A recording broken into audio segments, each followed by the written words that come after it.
Hello बच्चों। तो आज की क्लास में हम लोग हिंदी गद्य के दूसरे अध्याय ममता के महत्वपूर्ण गद्यांशों की व्याख्या को देखने वाले हैं। और इसके पहले हम लोगों ने क्लास में ममता कहानी के पूरे सार को समझा था और साथ ही साथ जयशंकर प्रसाद जी का जीवन परिचय भी देखा था। तो आज की क्लास में हम लोगों ने कुछ महत्वपूर्ण गद्यांशों को रखा है जो कि कई वर्ष परीक्षा में लगातार पूछे भी जा चुके हैं, है ना। तो जो हम लोगों ने जयशंकर प्रसाद द्वारा जो लिखी गई थी कहानी ममता, उसके सार को हम लोगों ने पूरा समझा था। उसमें मेन कैरेक्टर कौन कौन से थे वो भी देखे थे। तो आज उसी कहानी के कुछ महत्वपूर्ण गद्यांश हैं जो कि लगातार आप लोग देख भी सकते हैं, लगातार परीक्षा में पूछे जा चुके हैं, है ना। तो इसमें देखिए कुछ गद्यांश दिए हुए हैं जिसमें ये पहला गद्यांश है जो कि हाँ ये हम लोग देखने जा रहे हैं, जो हमारा पहला गद्यांश है। और कैसे गद्यांश जो आते हैं परीक्षा में और उनसे संबंधित प्रश्न किस प्रकार के होते हैं और किस प्रकार से आपकी परीक्षा में पूछे जाते हैं, आज उनके भी बारे में हम लोग साथ में बात करने वाले हैं।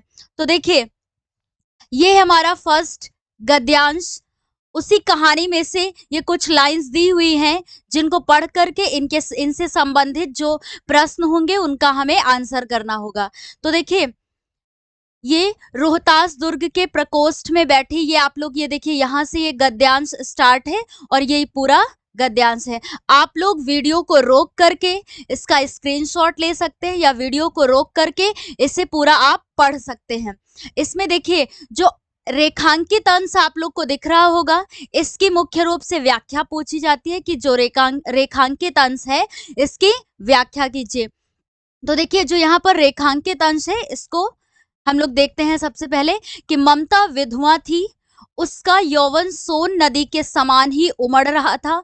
मन में वेदना, मस्तक में आंधी, आंखों में पानी की बरसात लिए वह सुख के कंठक शयन में विकल थी, है ना। तो ये रेखांकित अंश है। पूरे गद्यांश को आप लोग देख सकते हैं, वीडियो को रोक करके आप इसे एक बार पढ़ लीजिए, है ना। अब हम लोग देखते हैं, मैं थोड़ा सा रुक जाती हूँ, आप लोग देख सकते हैं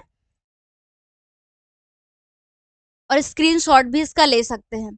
इसके बाद देखिए इससे संबंधित कुछ प्रश्न इस प्रकार से हैं इसमें कि जैसे फर्स्ट जो हमारा क्वेश्चन है, उपरोक्त गद्यांश का संदर्भ लिखिए, है ना। तो ये जो हम लोगों ने अभी गद्यांश देखा इसका संदर्भ भी, जैसे अभी पिछली क्लास में जो हमारा प्रथम अध्याय था, फर्स्ट चैप्टर, वो था मित्रता, आचार्य रामचंद्र शुक्ल जी के द्वारा लिखा गया था। तो जब हम लोगों ने मित्रता पाठ का भी सार पढ़ा, उसके बाद हम लोगों ने उससे भी संबंधित कई महत्वपूर्ण गद्यांशों की व्याख्या देखी। उसी प्रकार से ये भी गद्यांश है और वैसे ही आप लोग को क्वेश्चन देखने को मिलेंगे कि किस प्रकार गद्यांश से संबंधित प्रश्न पूछे जाते हैं, है ना। तो इसमें जो हमारा प्रथम क्वेश्चन है, ये फर्स्ट प्रश्न है, इसमें पूछा गया है संदर्भ लिखने के लिए।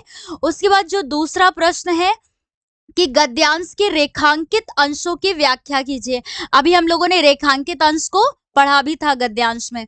उसके बाद देखिए उपरोक्त गद्यांश में हिंदू विधवा की स्थिति कैसी बताई गई है, इसके बारे में बोला गया है। उसके बाद है जो चौथा प्रश्न है, ममता कौन थी, वह क्या देख रही थी। तो आई थिंक अब हम लोग को इसके बारे में बताने की जरूरत नहीं है। यदि आपने पिछली क्लास नहीं देखी है, ममता कहानी के सार को नहीं देखा है, तो पहले आप उसे जरूर देखिएगा, तभी आप ये प्रश्न करने में आपको आसानी होगी, है ना। और साथ ही साथ हम लोगों ने जयशंकर प्रसाद जी का जीवन परिचय भी पढ़ लिया था पिछली क्लास में।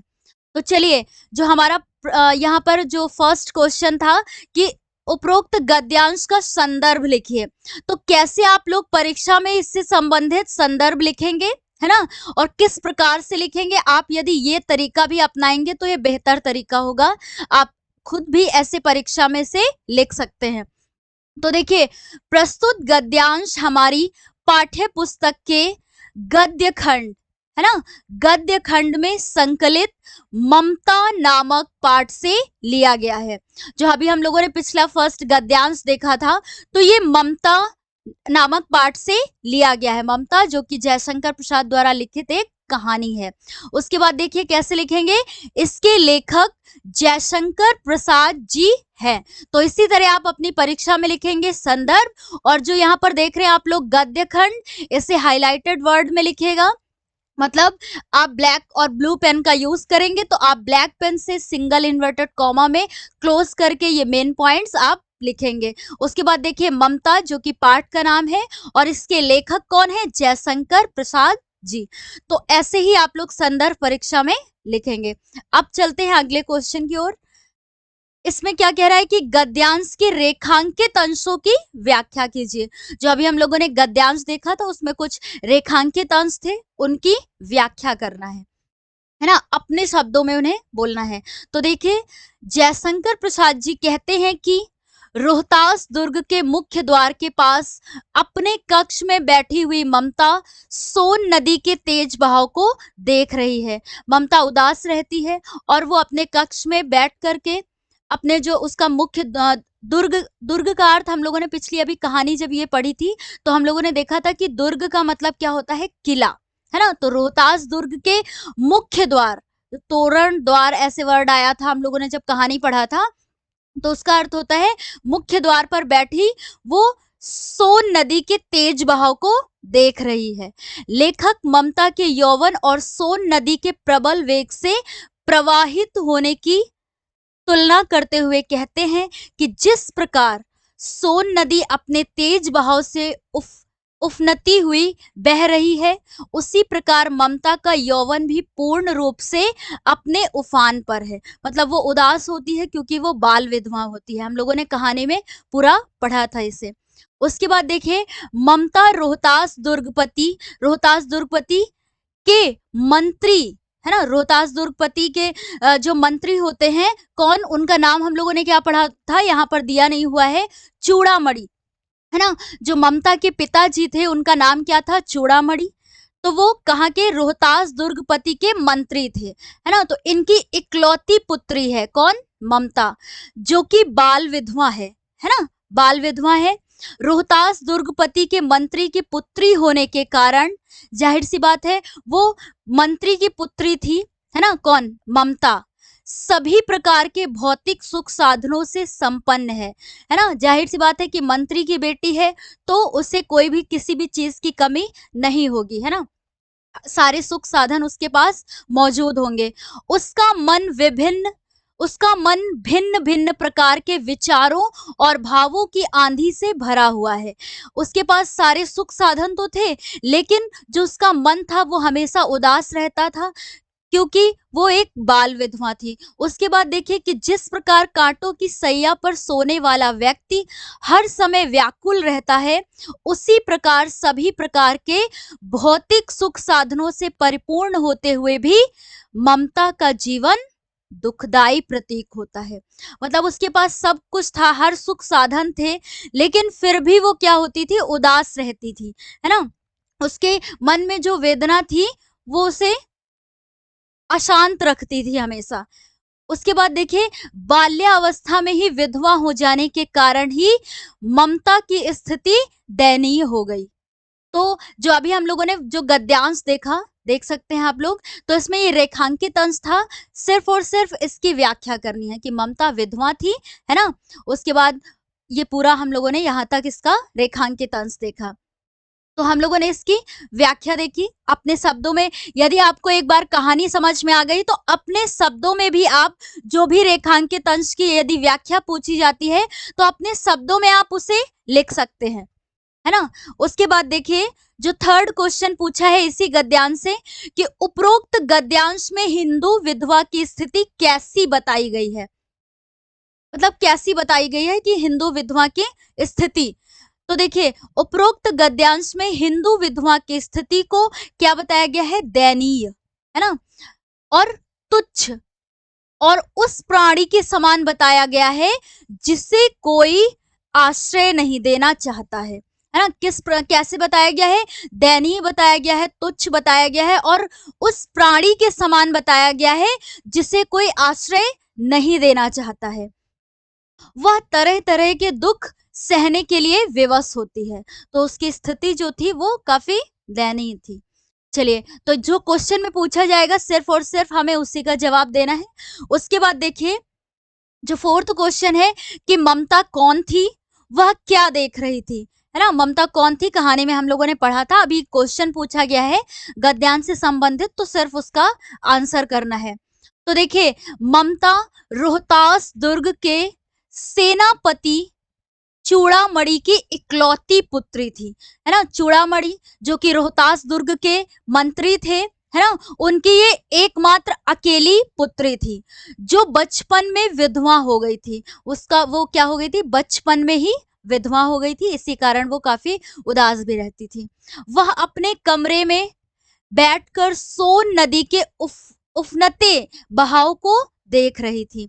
तो क्वेश्चन में पूछा गया था ममता कौन थी, तो हम लोगों ने देखा कि ये चूड़ामणि जो कि रोहतास दुर्गपति के मंत्री थे, है ना, उनकी एकमात्र इकलौती क्या थी, पुत्री थी।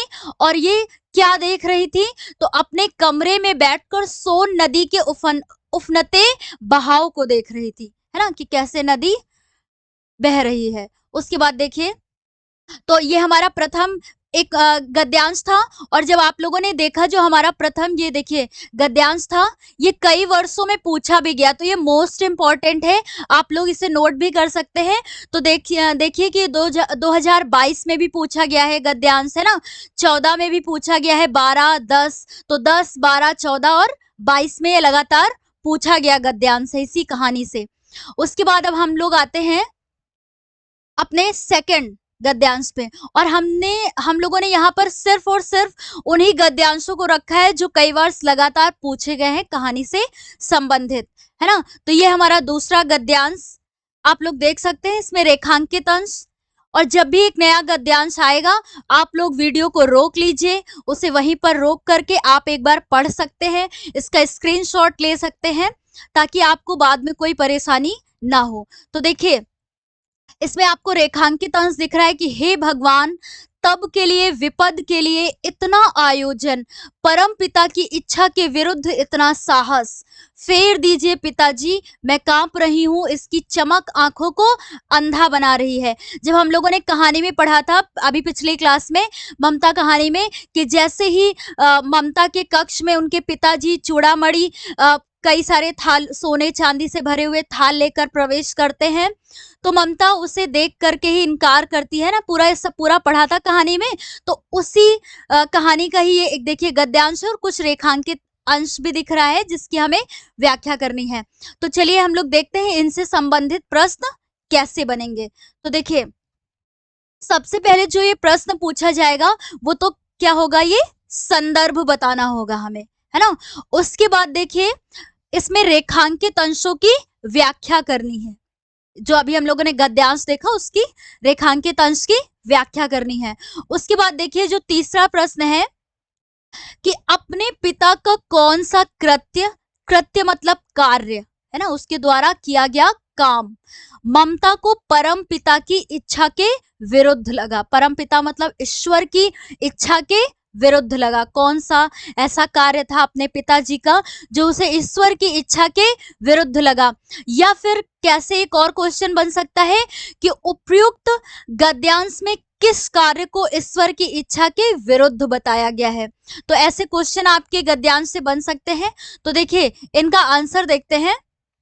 तो सबसे पहले यदि संदर्भ आएगा तो आप लोग को अब पता हो गया है कि कैसे हमें इसका आंसर लिखना है। तो जो भी ये हाइलाइटेड वर्ड आप लोग को दिख रहे हैं इन्हें आप लोग ऐसे ही लिखेंगे कि ये जो गद्यांश है हमारी पाठ्य पुस्तक के गद्य खंड में संकलित ममता नामक पाठ से लिया गया है। इसके लेखक जयशंकर प्रसाद जी है। ऐसे ही एग्जाम में लिखिएगा आप लोग। अब आगे देखते हैं कि गद्यांश के रेखांकित अंशों की व्याख्या कीजिए। जो अभी हम लोगों ने दूसरा गद्यांश देखा था उसके कुछ रेखांकित अंश को भी अभी देखा था, उसकी ही व्याख्या को पूछा है।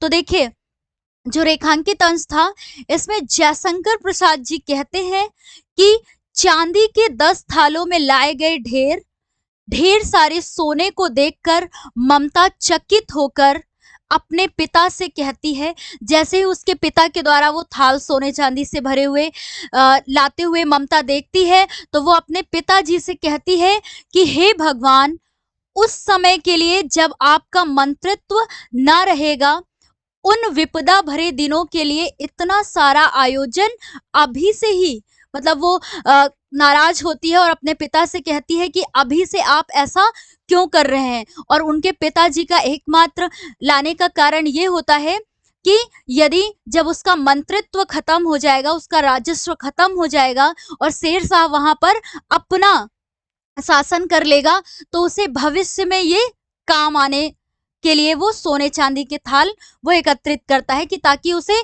भविष्य में कोई भी परेशानी का सामना ना करना पड़े, है ना। तो ममता का कैसा बर्ताव होता है इसको देखते हैं। तो यह अच्छा नहीं है, वो मना करती है। उसके बाद, रिश्वत में लिया गया इतना सारा सोना लेकर आपने ईश्वर की इच्छा के विरुद्ध कार्य और उसका अपमान किया है। तो ममता मना करती है उन्हें स्वीकार करने से। इस रिश्वत की अपेक्षा तो भीख मांगकर जीवित रहना अधिक उचित है। मतलब इस रिश्वत को ना लेकर के यदि हम भीख मांग करके जीवित रह सकते हैं, तो ये हमारे लिए क्या होगा, उचित होगा। ऐसा कौन कहता है, ममता कहती है अपने पिताजी से। उसके बाद देखिए, इस पृथ्वी पर उस समय भी बहुत से हिंदू ऐसे होंगे जो हम ब्राह्मणों को 2 मुट्ठी अनाज भीख में दे देंगे। वो ऐसा कहती है कि ऐसे भी ब्राह्मण होंगे जो हम लोगों को 2 मुट्ठी अनाज भीख में ही दे देंगे। उसके बाद, पिताजी इस रिश्वत के सोने को वापस कर दीजिए। वो उसे वापस करने के लिए बोलती है ममता अपने पिताजी से।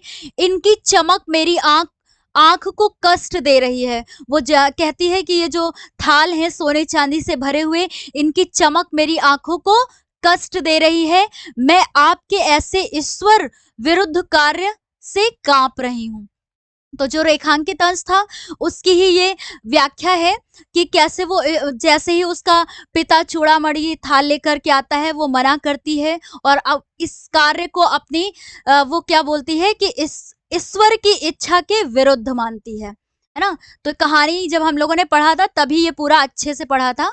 तो जो बच्चे भी ऐसे हों जिन्होंने अभी पिछली क्लास में इस कहानी को नहीं पढ़ा है, तो उसे जरूर देखिएगा एक बार। चलिए, अब देखिए जो तीसरा प्रश्न है इसी गद्यांश से संबंधित, अपने पिता का कौन सा कृत्य मतलब कार्य ममता को परमपिता की इच्छा के विरुद्ध लगा, जो कि ये प्रश्न अभी पढ़ा था हम लोगों ने कि और ये कौन सा कार्य ईश्वर की इच्छा के विरुद्ध बताया गया है। तो देखिए इसका जवाब देखते हैं कि चूड़ामणि ने ममता के लिए रिश्वत के रूप में शेरशाह से, जो शेरशाह था, उसे 10 थाल सोना, है ना, सोना प्राप्त किया। तो चूड़ामणि ने ममता के लिए रिश्वत के रूप में शेरशाह से 10 थाल सोना प्राप्त किया। उसके बाद देखिए, अपने पिता का यही कार्य ममता को परम पिता की इच्छा के विरुद्ध लगा, मतलब ईश्वर की इच्छा के विरुद्ध लगा, क्योंकि ममता ईश्वर पर विश्वास रखती थी, है ना। उसका मानना था कि संसार में जो कुछ भी होता है ईश्वर की इच्छा से होता है। मतलब वो ईश्वर में विश्वास रखने वाली थी और वो ऐसा मानती थी कि संसार में जो कुछ भी होता है वो ईश्वर की इच्छा के अनुसार होता है। अतः पिता द्वारा यह गलत कार्य किया गया प्रयत्न ईश्वर विरुद्ध है। मतलब ये जो पिता के द्वारा कार्य किया गया है ये ईश्वर की इच्छा के विरुद्ध है। तो ऐसे क्वेश्चन का, तो देखिए ये हमारा दूसरा गद्यांश था और उससे संबंधित हम लोगों ने प्रश्न भी देखे और साथ साथ में उनका आंसर भी, मतलब उसका जवाब भी देखा। चलिए तो अब देखते हैं, ये हमारा तीसरा गद्यांश है ना। और जितने भी गद्यांश यहाँ पर हम लोग अभी देख रहे हैं वो सारे ही इंपॉर्टेंट हैं। और आप लोग देख सकते हैं ये जो हमारा तीसरा गद्यांश है ये भी देखिए 2013 में, 19 में, 20 में और यहाँ तक कि 2023 में भी ये पूछा गया है ना, ये गद्यांश। तो ये जो हमारा ये तीसरा गद्यांश है, आप लोग इसे वीडियो को यहीं पर रोक करके इसका स्क्रीनशॉट ले सकते हैं या आप इसे एक बार पढ़ सकते हैं, है ना। और ये भी ध्यान दीजिएगा कि इसमें कुछ रेखांकित अंश है, उसे भी ध्यान दीजिएगा। तो देखिए, काशी के उत्तर में धर्मचक्र विहार मौर्य और गुप्त सम्राटों की कीर्ति का खंडहर था। भग्न चूड़ा तृण गुल्मों से ढके हुए प्राचीन ईंटों के ढेर में बिखरी हुई भारतीय शिल्प की विभूति ग्रीष्म की चंद्रिका में अपने अपने को क्या कर रही थी, शीतल कर रही थी, है ना। शीतल मतलब ठंडा कर रही थी। तो ये इस गद्यांश में देखिए, ये इतना रेखांकित अंश है, इसी की व्याख्या पूछी जाती है प्रश्न में। तो चलिए अब आगे देखते हैं हम लोग। आई थिंक आप लोगों ने इसे पढ़ लिया होगा।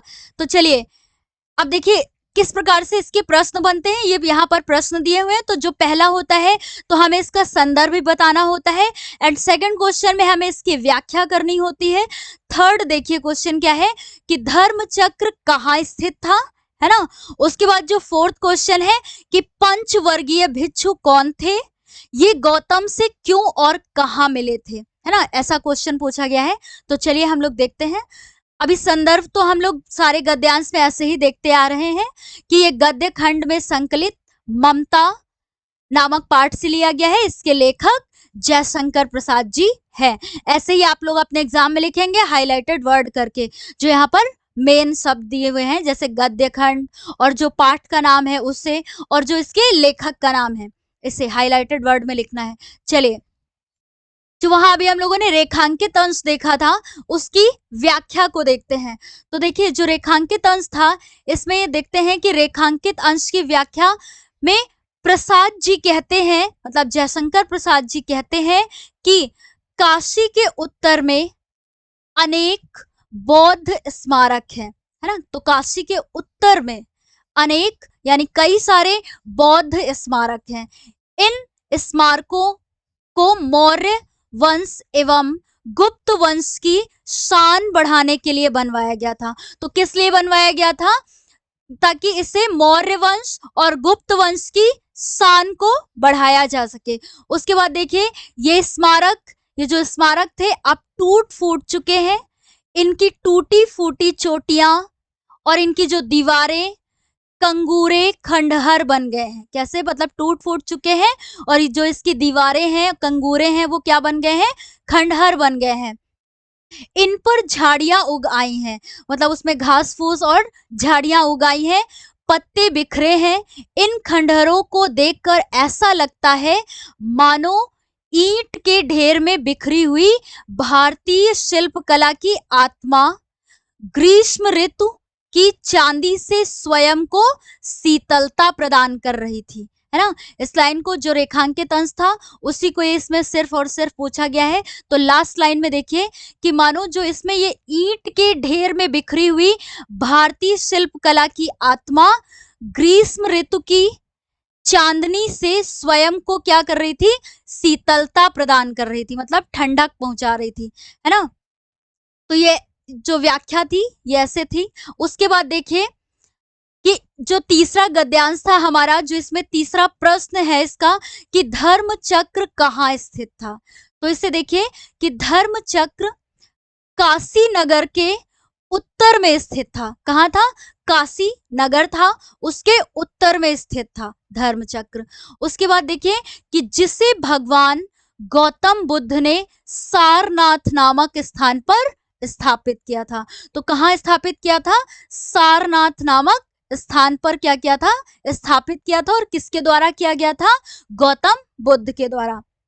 तो चलिए जो हमारा अब देखते हैं फोर्थ क्वेश्चन है तीसरे गद्यांश से कि पंचवर्गीय भिक्षु कौन थे, ये गौतम से क्यों और कहाँ मिले थे, है ना।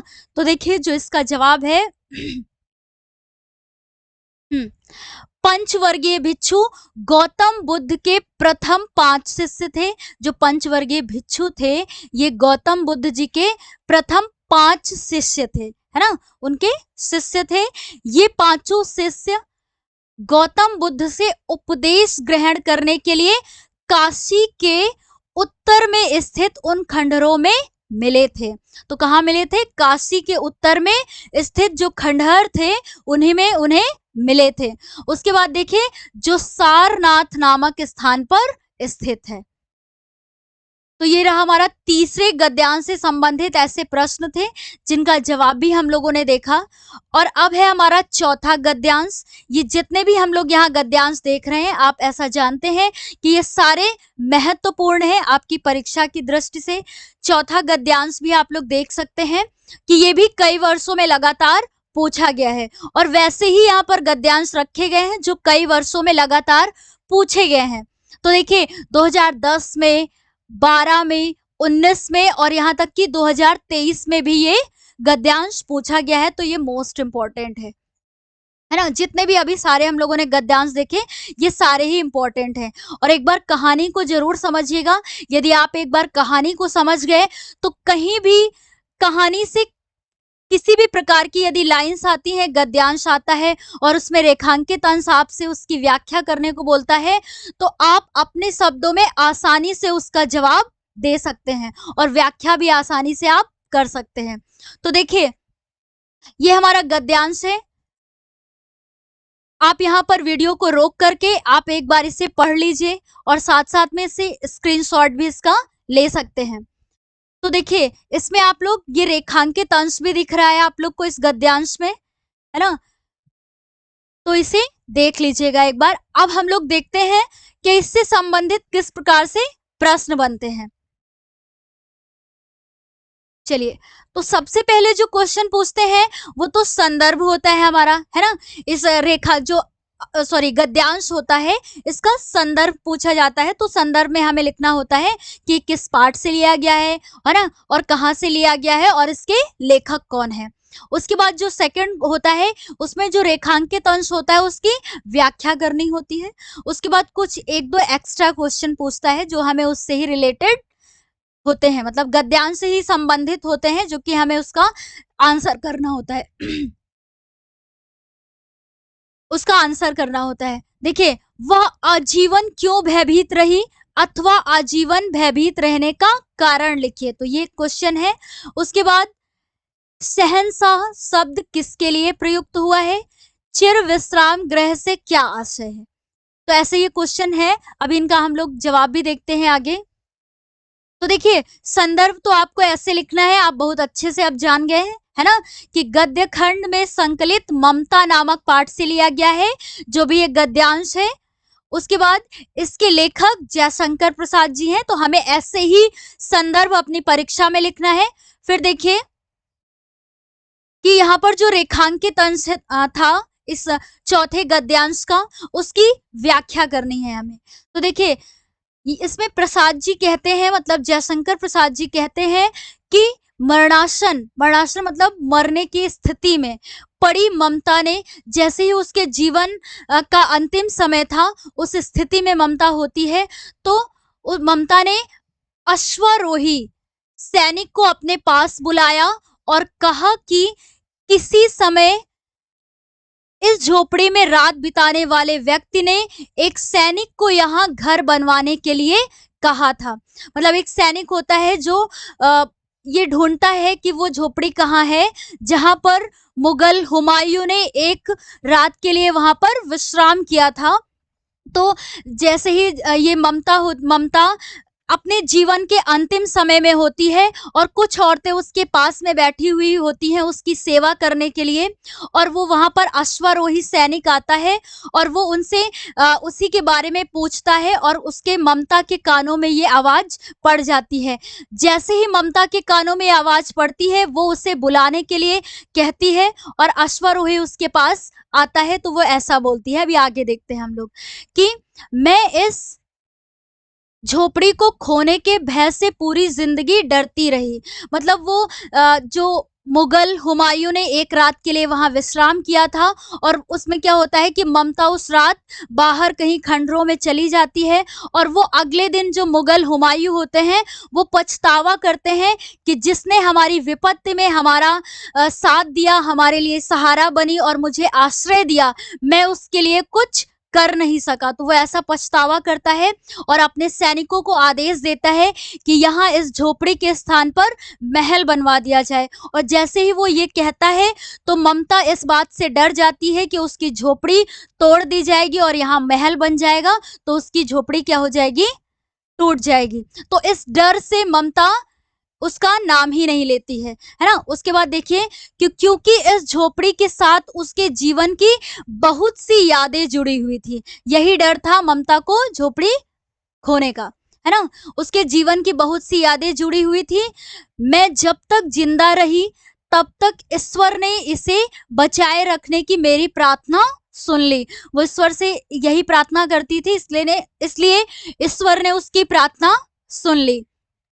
उसके बाद देखिए, अब मैं यह दुनिया छोड़कर जा रही हूँ, ऐसा ममता कहती है कि वैसे भी मैं अब इस दुनिया को छोड़कर जा रही हूँ, क्योंकि वो अपने जीवन के अंतिम समय के मतलब नजदीक आ चुकी होती है।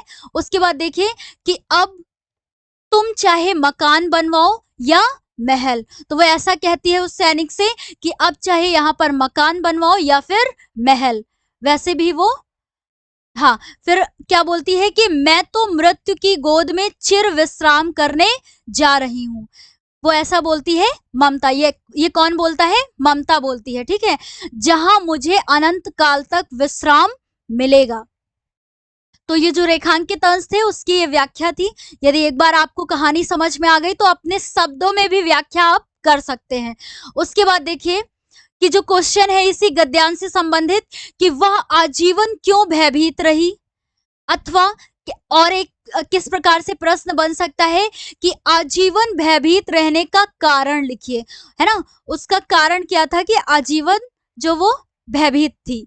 तो देखिए ममता आजीवन मतलब पूरे जीवन भर इसलिए भयभीत रही क्योंकि पता नहीं कब उसकी झोपड़ी को गिराकर महल बनाने का आदेश दे दिया जाए। मतलब वो अपनी झोपड़ी को तोड़ना नहीं चाहती थी, वो वहीं रहना चाहती थी और उसे डर था कि इसे कहीं तोड़ ना दिया जाए और यहाँ पर महल ना बनवा दिया जाए और उसके सामने रहने की समस्या आ जाए। वह जीवन भर अपनी झोपड़ी छोड़ना नहीं चाहती थी। तो ये जवाब था इस क्वेश्चन का। उसके बाद देखिए जो फोर्थ क्वेश्चन है कि शहंशाह शब्द किसके लिए प्रयुक्त हुआ है। जब हम लोगों ने कहानी पढ़ा था तो उसमें शहंशाह शब्द आया था और ये किसके लिए प्रयुक्त किया गया है, ये ऐसा क्वेश्चन में पूछ रहा है। तो देखिए शहंशाह शब्द अकबर के पिता हुमायूं के लिए प्रयुक्त हुआ है। जो अकबर के पिता थे हुमायूं, उनके लिए शहंशाह शब्द प्रयुक्त हुआ है, जिसने ममता की झोपड़ी में शरण ली थी और शेरशाह से अपनी जान बचाई थी। मतलब चौसा का युद्ध हुआ था शेरशाह और हुमायूं के मध्य में हुआ था, जिसमें शेरशाह ने पराजित किया था हुमायूं को और वो जान बचाकर वहां से भागे थे और जाकर के ममता की झोपड़ी में उन्होंने आश्रय के लिए उनसे प्रार्थना की थी, है ना, ममता से। तो ये हम लोगों ने कहानी में पढ़ा था। उसके बाद देखिए कि जो क्वेश्चन है कि चिर विश्राम गृह से क्या आशय है। जो वहां पे वर्ड आया था कि चिर विश्राम गृह, है ना, इस शब्द से क्या आशय है। तो देखिए चिर विश्राम गृह से आशय मौत की गोद से है, जहां जाकर आदमी संसारिक भाग दौड़ से मुक्ति पा जाता है। मतलब जीवन की इस भाग दौड़ भरी जिंदगी से क्या हो जाता है, एकदम मुक्त हो जाता है और सदा के लिए विश्राम करता है। और सदा के लिए क्या करता है, आराम विश्राम करता है। तो चलिए ये हमारे कुछ महत्वपूर्ण गद्यांश थे जो कि टोटल हम लोगों ने यहाँ पर 4 देखे। यदि आपको एक बार कहानी का सार और कहानी समझ में आ गई है तो किसी भी प्रकार से यदि गद्यांश पूछा जाता है तो आप बिल्कुल आसान शब्दों में अपने स्वयं के शब्दों में इसका जवाब दे सकते हैं। तो आज की क्लास में जितने गद्यांश थे वो महत्वपूर्ण थे। आप लोगों ने देखा कि कई वर्षों में ये लगातार पूछे हुए गद्यांश थे, है ना। तो आज की क्लास हम लोग यहीं पर समाप्त करते हैं और इस ममता कहानी से हम लोगों ने, जो कि जयशंकर प्रसाद जी के द्वारा लिखी गई है, इसके सार को समझा, साथ ही साथ जयशंकर प्रसाद जी का जीवन परिचय और उससे संबंधित महत्वपूर्ण गद्यांशों को भी देखा। आई थिंक अब इस पार्ट से ऐसा कुछ भी नहीं है जो आपके एग्जाम में आएगा और आप उसे नहीं कर पाएंगे, है ना। तो आज की क्लास हम यहीं पर समाप्त करते हैं। Please like share and subscribe करना ना भूलें। Thank you.